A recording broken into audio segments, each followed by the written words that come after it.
Listen, it's always the same thing with you. It's like Me. you don't care. You're the exact same way. I'm just trying to make a point here. Okay, friends. Why can't you just say that I'm right for once? For once, Because you're not. You're not. You're wrong. You want me to pretend? Is that what you want? Friends, hold on.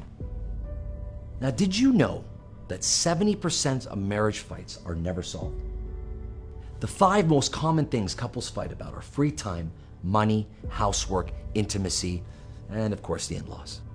Well, let me tell you a story about 3 questions that changed my relationships and my life.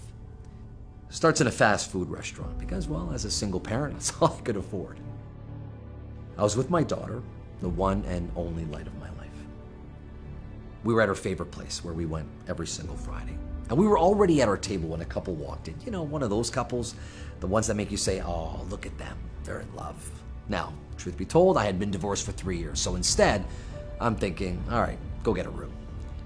But my daughter, though, my daughter kept staring at them and I could see she was distracted as if there was a TV in the room. And then slowly, with big scared eyes, she turned to me and asked me the most dreaded question for any single parent. What happened to you and Mom? Her mom and I fell madly in love with each other after college. The kind of love that leaves a mark on your heart. We got married and had our beautiful Sophie. And then we started fighting. We disagreed on everything. As if we were both raised different, as if we had different opinions on how to raise our child. And those fights led to anger.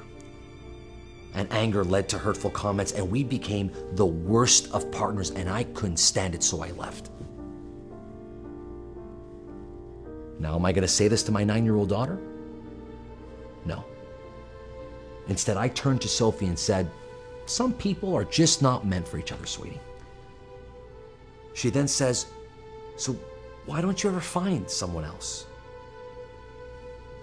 Her mother had met someone, so I guess I was the weird one, being single.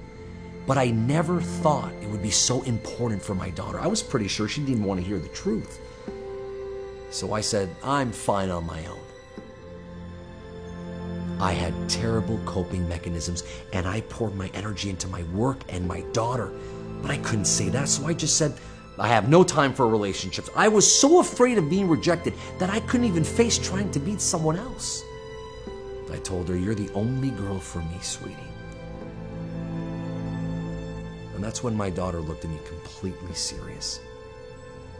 9 years old. And she says,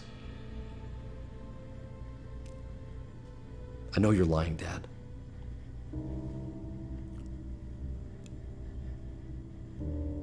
My heart stopped. I couldn't believe what she said. And I thought I was fooling her, but I was only fooling myself, so I tried telling the truth. I said, honey, it's been really hard after your mom and I separated, and I'm not good at meeting people, and to be honest, I don't think I have much to offer.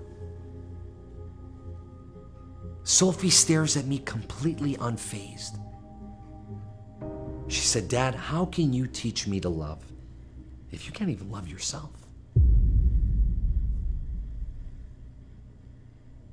Her words hit me like a ton of bricks. How can I teach her to love if I can't even love myself? In her own wisdom, she taught me what I had missed. Had I loved myself truly, I could have loved my wife.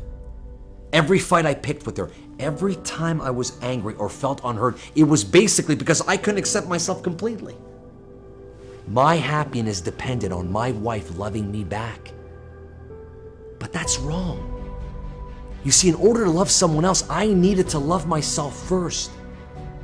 I should love myself. I can love myself, and so can you. I'm not different. I'm not special, but I am deserving of love. And if you can see that, if you can see that you too deserve to be yourself and be happy today, you too could be happy in your relationships.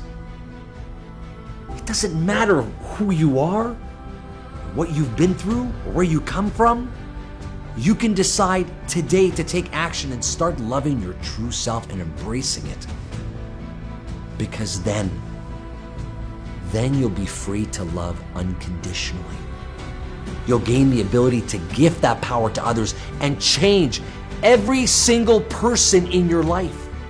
There would be no problem that's too big or too hard to solve, no struggle too difficult to overcome, no crisis too overwhelming not to band together and prevail, no person too broken that cannot be mended.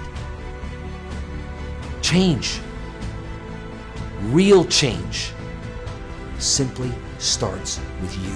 I know. True love starts here.